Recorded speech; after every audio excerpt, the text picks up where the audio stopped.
The House of Mystery presents Inside Writing, the radio show where authors discuss their writing process in all genres.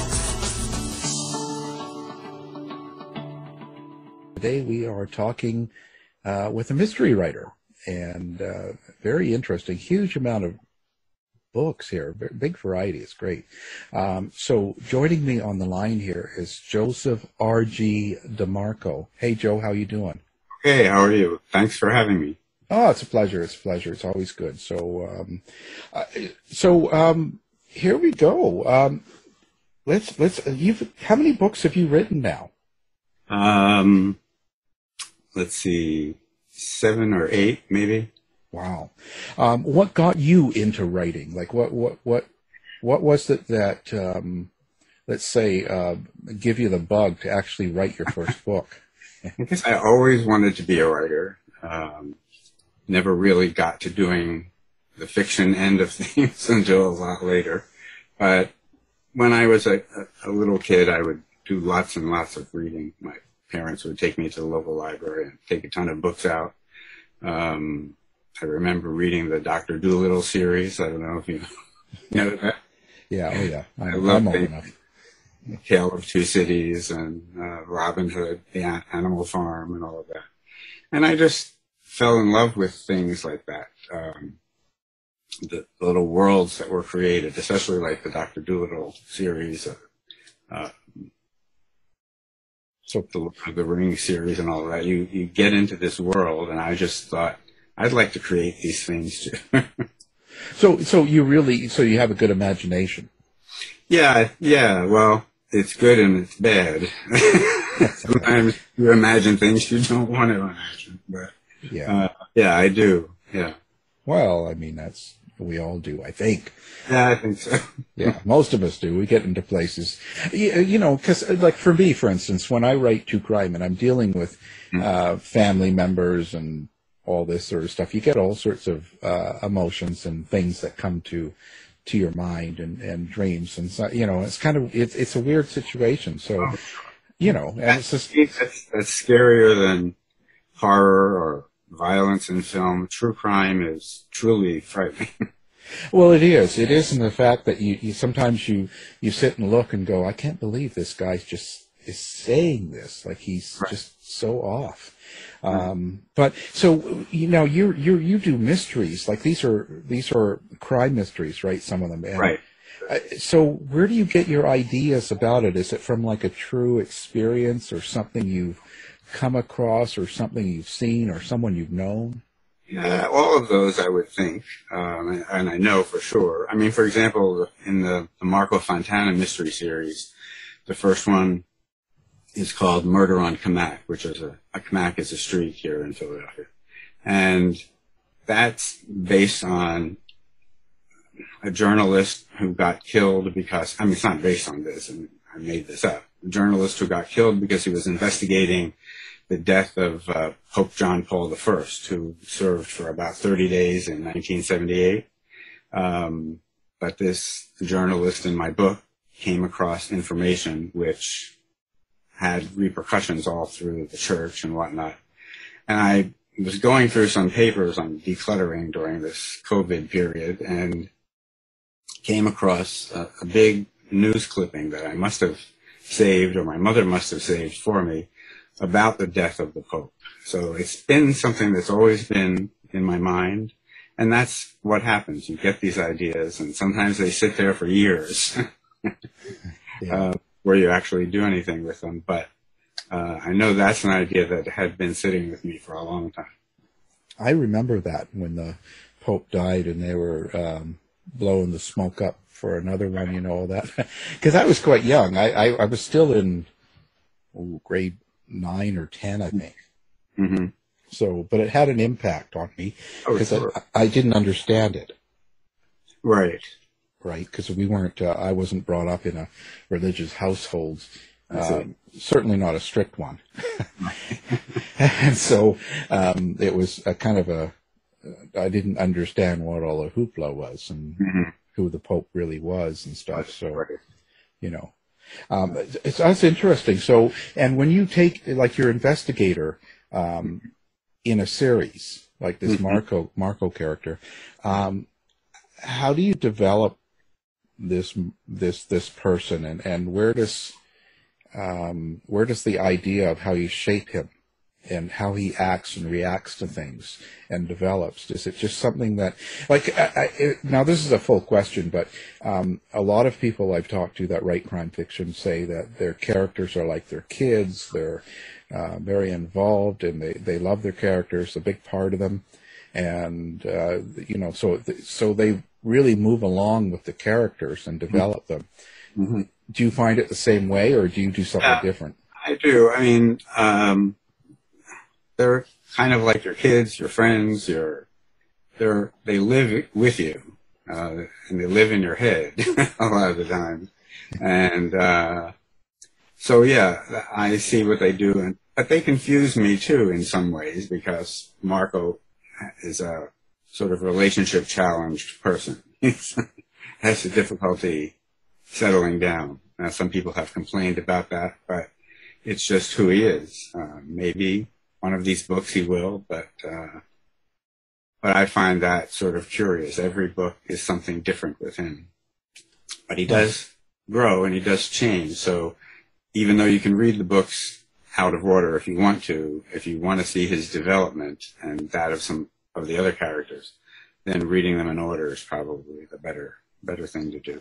But yeah, they live with me, and they are continually playing scenes out in my head, even when I'm not working on a particular book. So it never stops for you, like these sort of things just kind of come and go through your head all the time, and yeah, that's true. Preparing to go to bed, I'll be thinking, well, how about doing this and maybe making this happen? Why is he doing this? And they're with you all the time usually. And now the more you write, the more characters there are who are stuffed into my apartment here. So you got quite the party going on over there. Well, that's why I make them all cute. Yeah, well, you have to. Why not? You can do what you want, right? That's true. You can pick the perfect one, right? So that's pretty cool. So now you've got.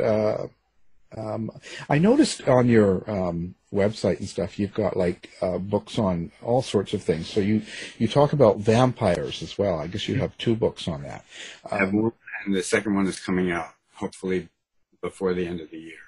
Yeah. So where did that come from? Like, do you have a paranormal fascination, or do you? I've always liked vampires. Just I find them intriguing. In fact, I don't consider them horror, although I suppose some people they do get put into that category. But I find them sophisticated creatures, and how could you not be sophisticated after living thousands of years for some of them? But a publisher that I was with at the time, and we won't talk about that. Suggested that I do a vampire PI series, which I thought was a great idea. It's something that I wanted to do. And, but the first idea that I had for the series turned out to be way too big for just a PI story. I mean, every story has its own shape and length and whatnot. And so this one is a story that I'm stretching out over a trilogy, and it takes place in the present day, which is at a later point in his life. And I'm introducing him as whatever he is now. But when I finally get to do the PI part of his life, that's going to be some decades in the past. So, which is a vampire, you can do this. Yeah, I was going to say, that just came to my head. I never thought about this before. You can have him living several lives. Right. Yeah, there's a series. There's a series. I think Chelsea Quinn Yarborough does. She's got a book for just about every period in history that you can imagine with her vampire.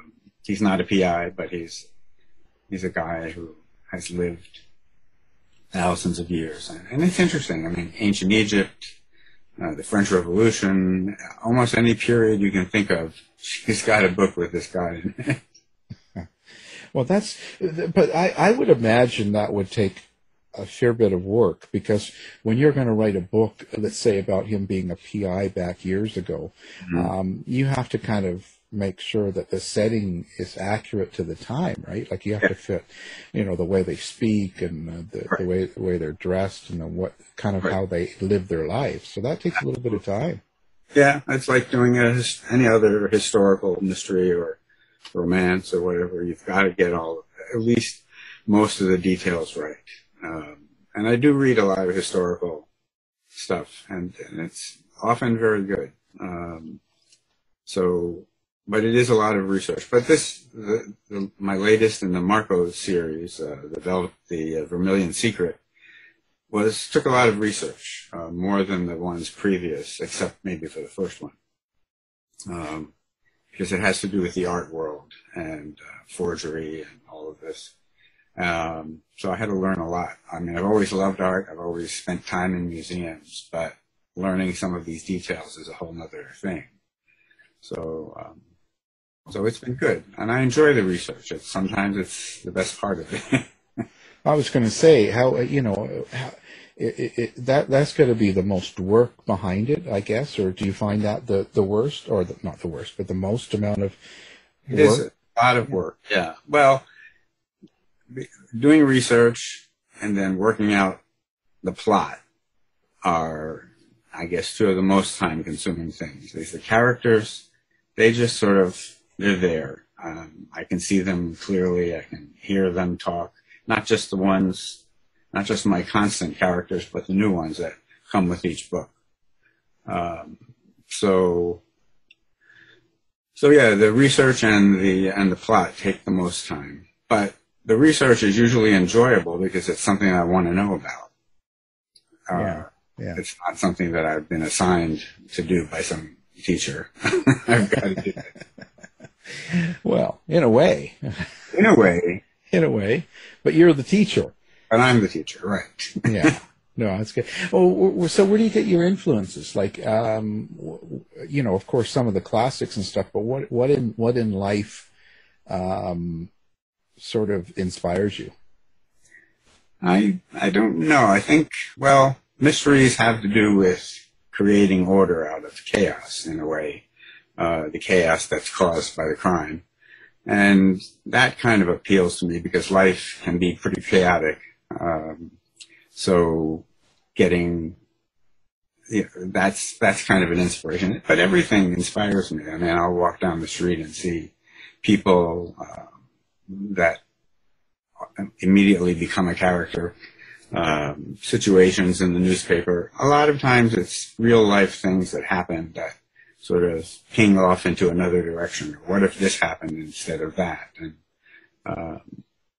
so history that I read is a big part of things too. I love history, so that's a big influence, and just daily life. Huh. That's interesting. You just never know where it comes from. But are you that guy that sits at the coffee shop and looks at people? Actually.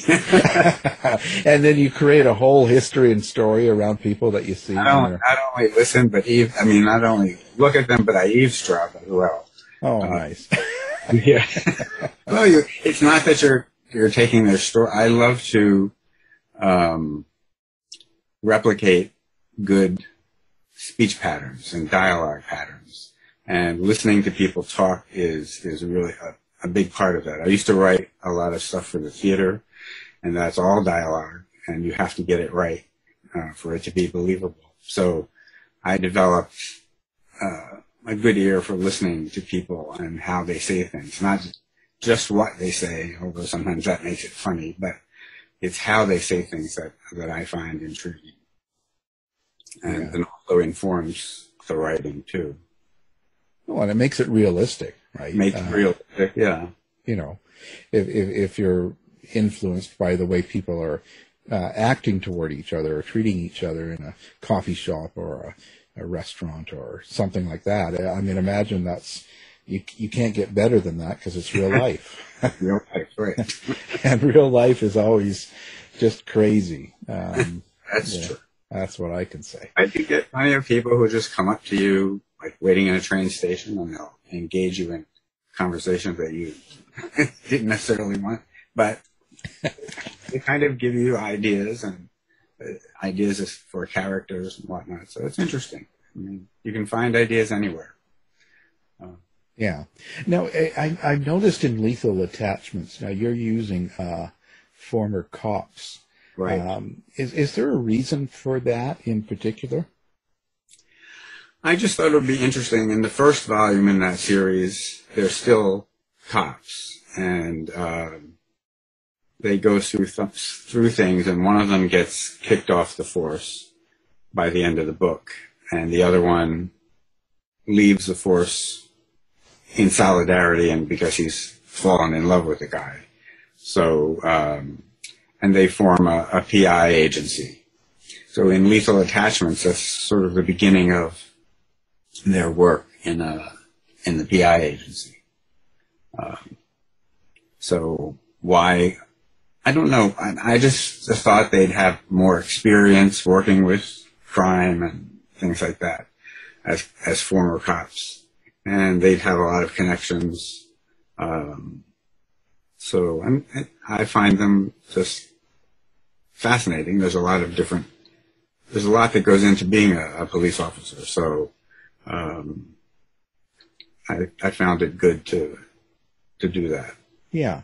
I'd imagine, I know a lot of cops, especially dealing with true crime and stuff. And I'm always very interested in their lives and how they are and right. what they live like. And I was just wondering now, so when you bring up, so now you have these cops and then they eventually do a PI company, so they leave it.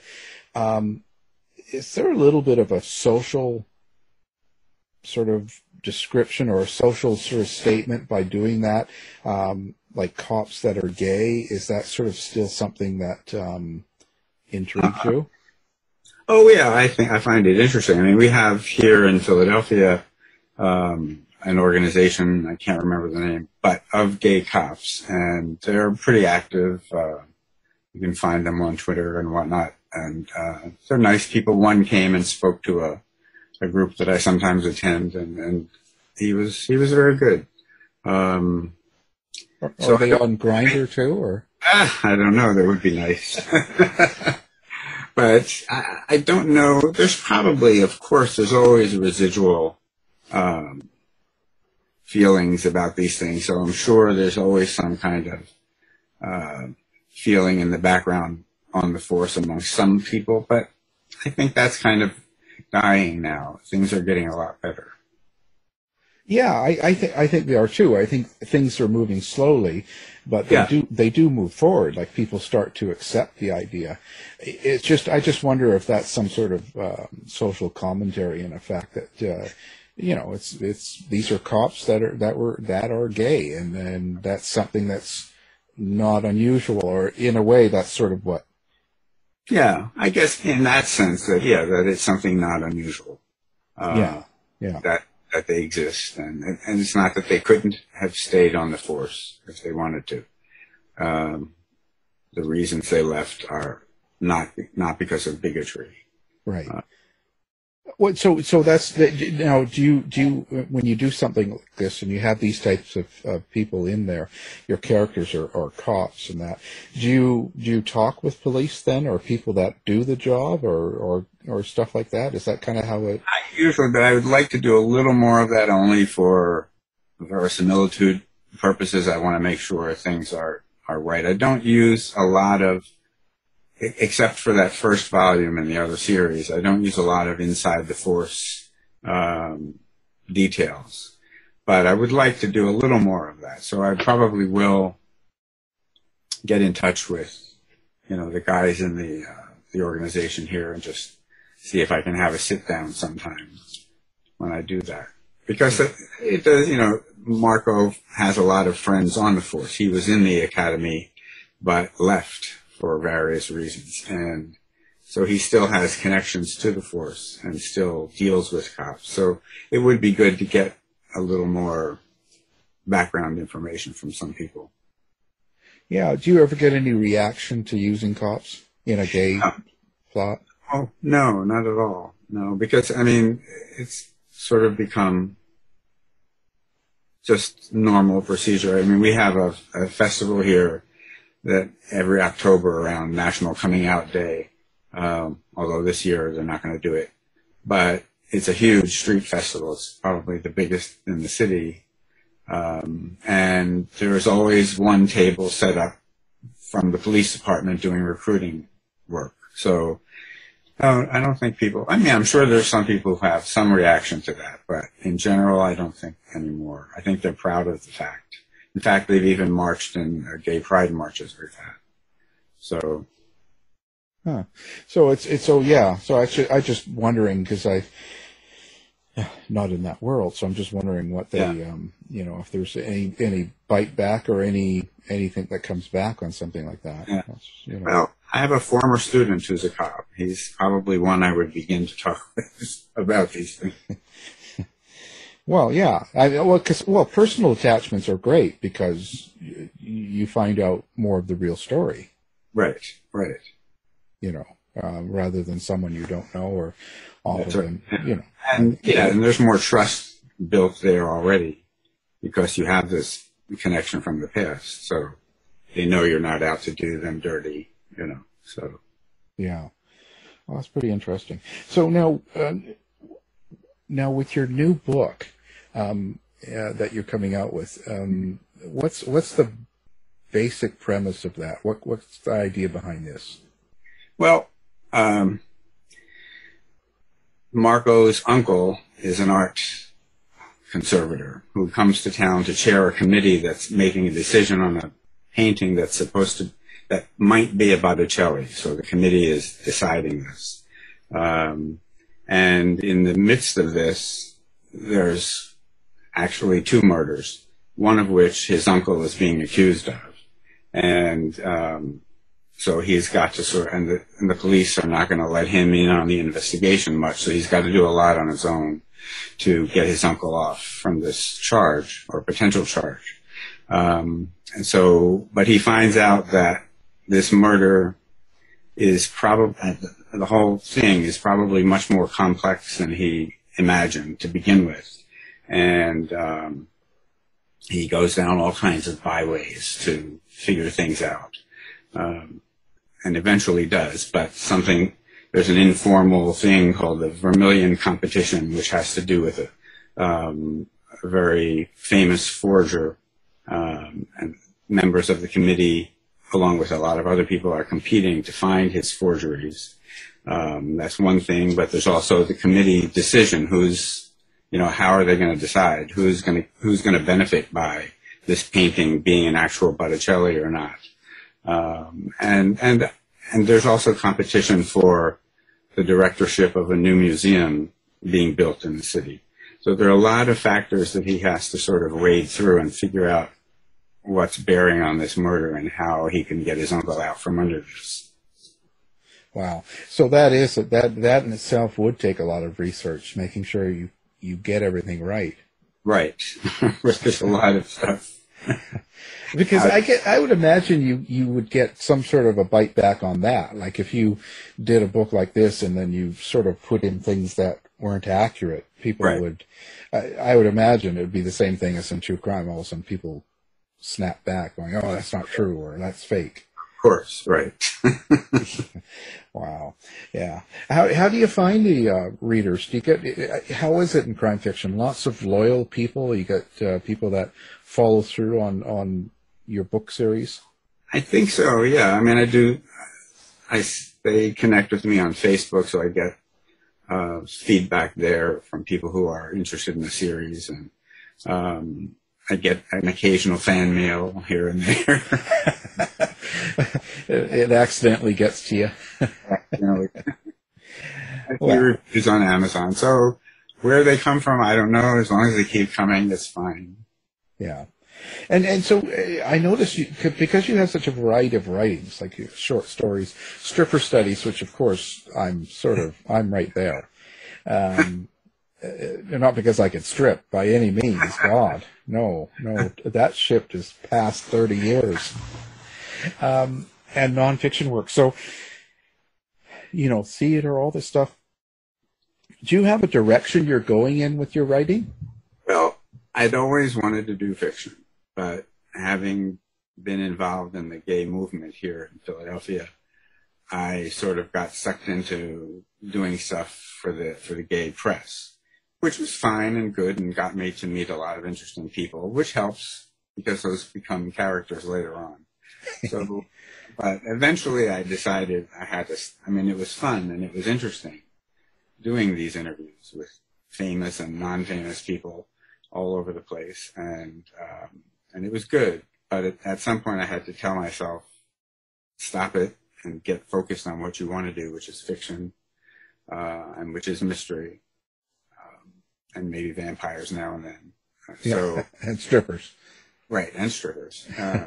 So I had to sort of pull myself back and from doing all of the nonfiction stuff, which I like, but it's time consuming and it takes away from doing what I really wanted to do. Right. But when you do these stories, like when you were talking about stripper studies and stuff, and you're talking with a lot of people doing something like that, how do you find people when you interview them? Are they pretty open to being written about in a book? Yeah, well, I assured them that no names would be used, not that they gave me their real names. Although I did make them sign a form, so that I had permission to do the interview with them. But I assured them it would be, the utmost secrecy. I would never do that. There were no pictures involved, so they wouldn't have to worry about that. So, yeah, I found them once that was out of the way, I found them pretty honest and open and willing to talk about how they got into the stuff and how they enjoyed it or didn't enjoy it and why they stayed or why they're leaving. So it was good and interesting. I met a lot of interesting people. After you interview 200 people, yeah. There's lots of material and lots of good people. They're, on the whole, a wonderful bunch of guys. Yeah. Oh, yeah. And then Thor, the stripper, isn't really his name. Pardon? His name's Thor. Thor, the stripper. And that's not his real name. Real name, no. Oh, yeah. Real body type, but not his real name. Yeah, my name is Thor, the hammer. Yeah, I tell you. Well, that's, it's pretty interesting. How is it writing books with gay themes? I know when we had Matt Luber-Moores on and he talked about the histories and stuff, that he said it's still really difficult for major publishers to really promote and use gay theme by gay authors. That was his opinion. Do you find it that way, or do you find it fairly easy to publish? No, it's well, with big mainstream publishers, yes, it's difficult. They'll do some things, but they just don't go into it wholeheartedly. And I think part of it is due to the idea or to the misconception that when somebody says, I'm a gay writer, all they think of is that you do porn or that these books are going to be filled with sex. And that's why I believe that many mainstream major publishers shy away from doing a lot of gay stuff because it's got a bad rep. I mean, not that sex writing is bad. It's fine. It's good. I've enjoyed reading some things, but it's not all that way, and we shouldn't be held down because because people are prejudiced against that type of writing. Because not all gay writing is that way. Yeah, it's kind of like lumping everyone into the same thing, right? Right. Right. And so I think Matt is right on that. It is still difficult. And I don't know if it'll ever get better, That's one thing. Yeah, it's hard. It's hard because I mean, I'm being gay myself and writing in the true crime world. Mm-hmm. I mean, the first little while, nobody really knew. I wasn't like really. It wasn't comfortable to be out, especially around cops and detectives and policing. It wasn't at the time anyway. Sure. Yeah, and I think it's better now in that regard. But as far as publishing, it's still, I mean, there's so much written every year, of course. It's difficult to get published anyway. So, yeah. But when you have a strike against you that's an unfair strike, it doesn't help. Yeah, it's interesting. And you said you were kind of working with the gay community and press and stuff in Philadelphia.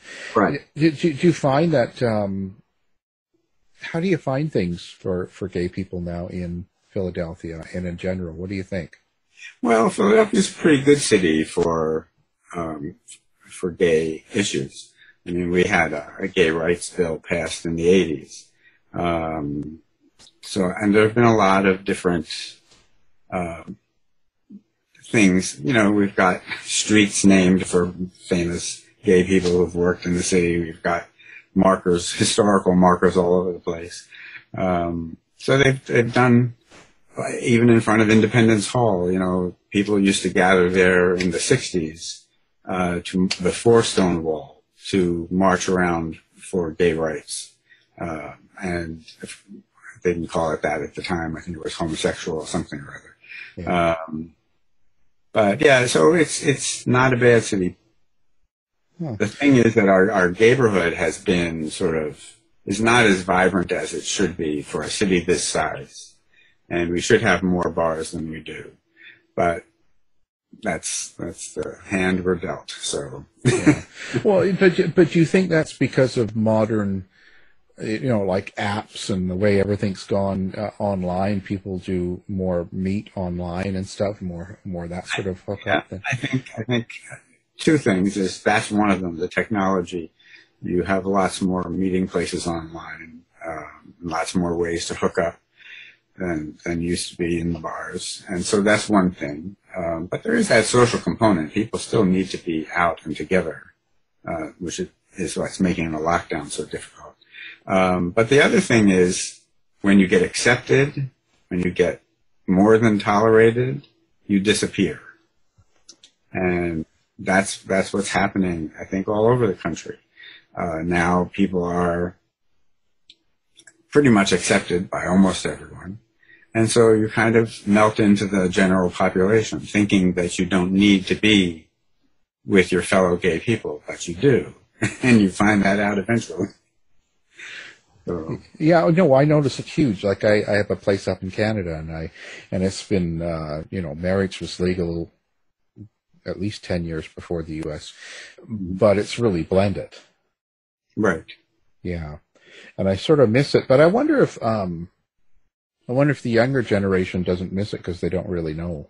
They don't know, yeah, what they're missing. If you never had it, you never miss it.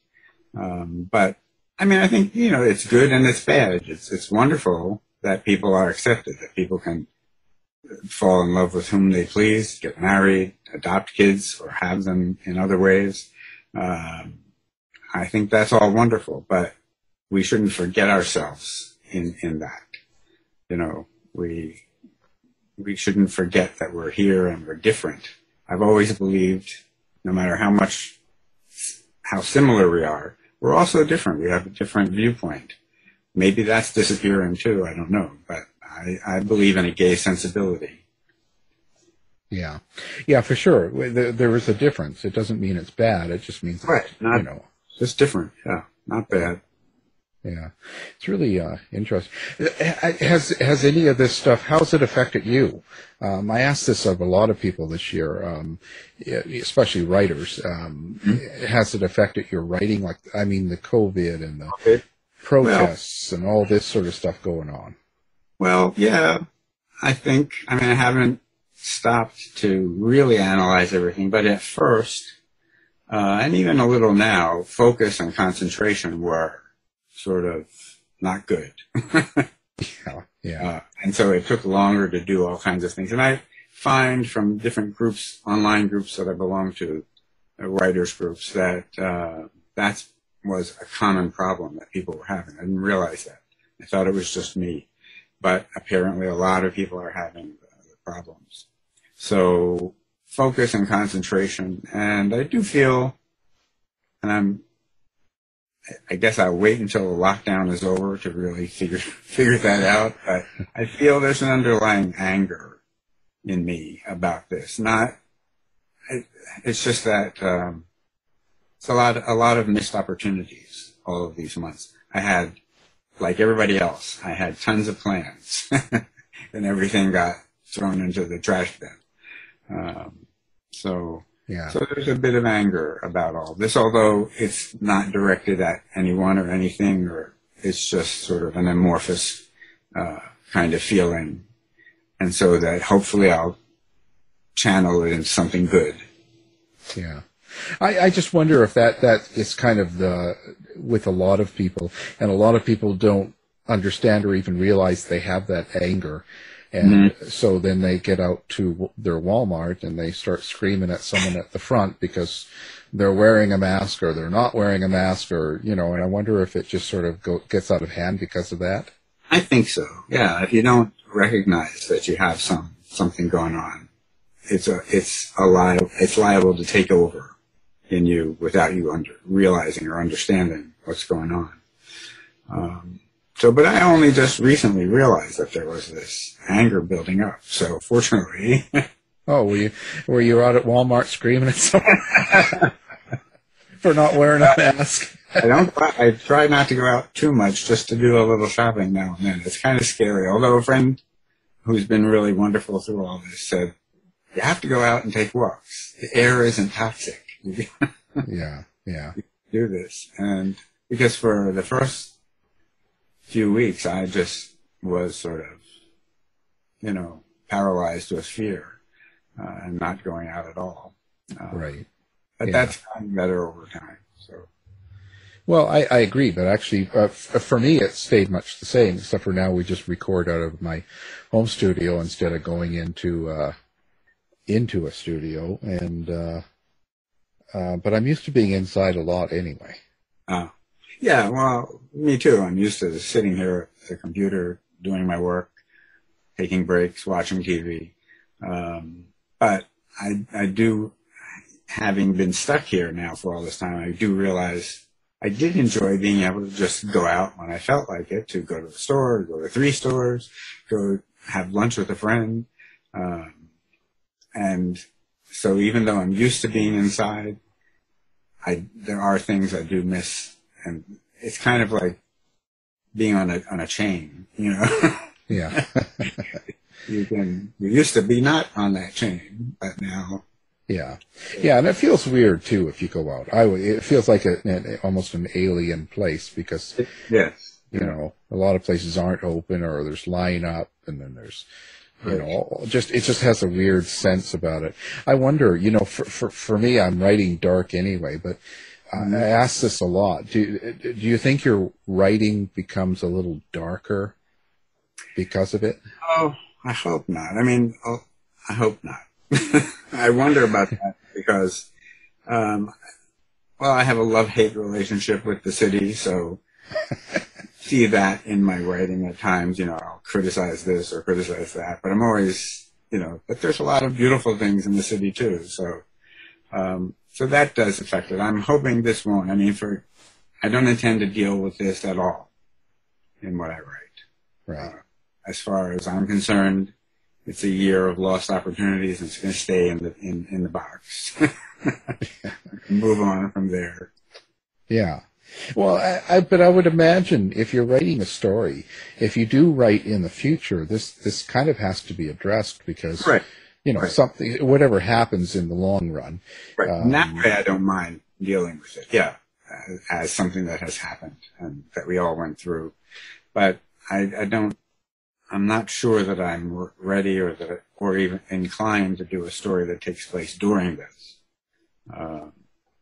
But as something that happened in the past, yes, I can see that. definitely. Yeah, because I think we want to see how the world goes through this and what happens in the future rather than just guessing. Yes, right. Exactly. Yeah. You know, what's your favorite book that you've written? Oh, I don't know. Usually it's the most recent one. Yeah, available now. Available now. Well, or will be in a couple of weeks, a few weeks. But yeah, The Vermilion Secret is probably one of my favorites. But also Murder on Kamak I kind of like, just because that story was rolling around in my head for a long time. So I like that. I like them all, actually. I can't say. They each deal with a different set of circumstances and different characters, along with the regulars. So I like them all. But I think that usually the one I like best is the one I've just finished, just because it's sort of new. Yeah. Oh, do you feel like you become each book you write makes you a better writer? I think so. The more you write, the better you get. I agree. And one thing that this lockdown has caused is this is probably the most revised and edited book. I've had plenty of time to go through and take out this word and change that word. And, yeah. Did you find there's to begin with, but yeah, go ahead. Do you find there's a point, like for me, sometimes I'm writing and then I look it over later and I have to do this, I have to change this, is there a point where, because you can do that forever, right? Is there a point where you kind of go, nope, that's it, done? I have to have sort of something to hit myself over the head and say, stop, that's it. Yeah. You can't do anymore.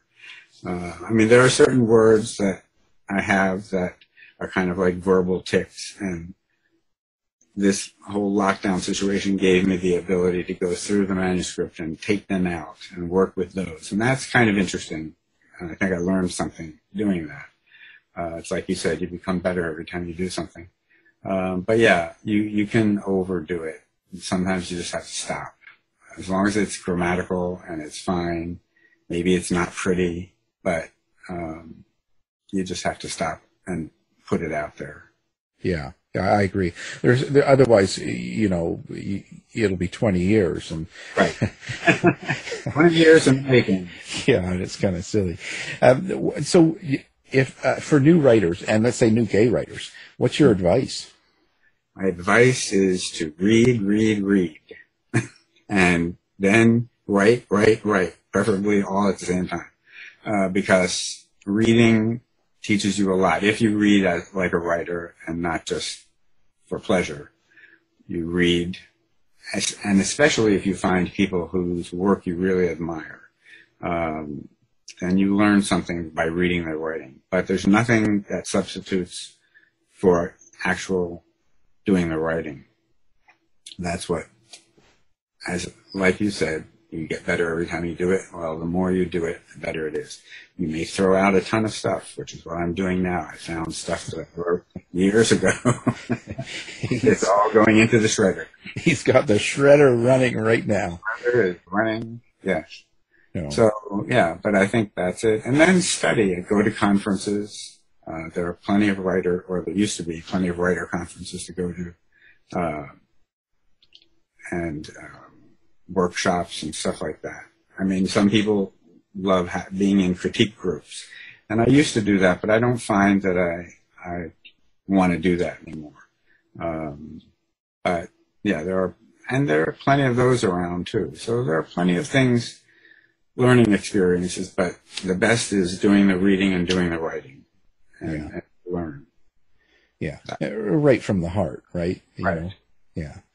Yeah, it's pretty. So you seem to like a lot of classics. Do you think that the, literacy of the world or people nowadays is less than what it was, let's say, 50 years ago? I often wonder about that. I don't know. I mean, people seem to be reading less, but I'm not sure that that's exactly true either. I think there's always been a set of people who read. I'm not sure that number has changed. And then there's a set of people who don't read much. I'm not sure that number has changed. But now we have audiobooks, and maybe there are people who use those instead of reading Yeah. You know, Well, I do a lot. Yeah, which is fine. I mean, I listen to books now and then. I have to. I had cataract surgery, so on both eyes, and it's been real difficult to go back to reading. So I find that listening is better. Yeah, yeah.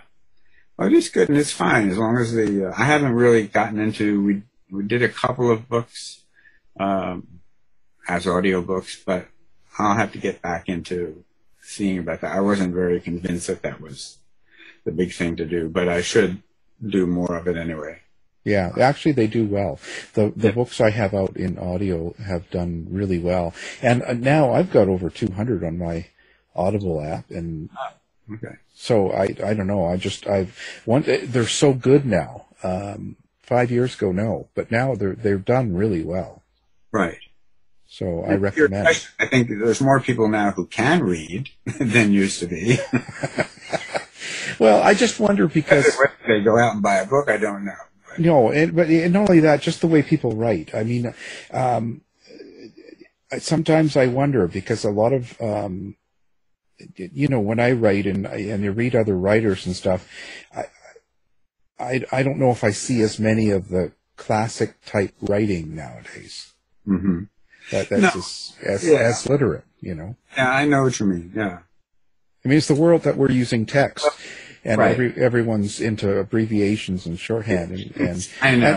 And they'll say, you see people and they go, say things like "tooken," conversating, and it just seems to be. I keep hearing all these things, and sometimes I have to look things up on the internet. What does this mean? I have no idea what this abbreviation could be. Yeah, that's what I just mean. The whole way people. Communicate with each other seems to be a lot looser and less performance, and I just wonder if that is affected in writing. It's possible. Yeah, I mean, I think it is, but there's still a lot of beautiful writing and out there, so it's there if people want it. But yeah. I guess I'm just going to the wrong places. I gotta up my game here. Now, so you have a website that people can go to. Yeah, that's josephdemarco.com. Perfect. Now, because we'll have that up on ours. We're going to have your book up on ours as well. So people that are listening to the show, they can do one click, or they can come back to the website anytime, and they'll find you. Okay, great. So that's kind of a good thing, Well, it's been a pleasure. It's always interesting to talk to writers and exchange ideas. It's always a lot of fun. So I appreciate you coming on and talking to us. And I appreciate you having me. It's been fun. Yeah, and we'll do it again. Maybe when you're in I hope so. Yeah, it'd be fun. So our guest has been Joseph R.G. DeMarco, and thank you for being here. Thank you for having me. Take care. To find out more about our show, guests, or to listen to past shows from our archive, please go to www.houseofmysteryradio.com. Show's over for now. Was it as good for you as it was for me? Well, good night. This has been a production of Something Weird Media. I'll be back.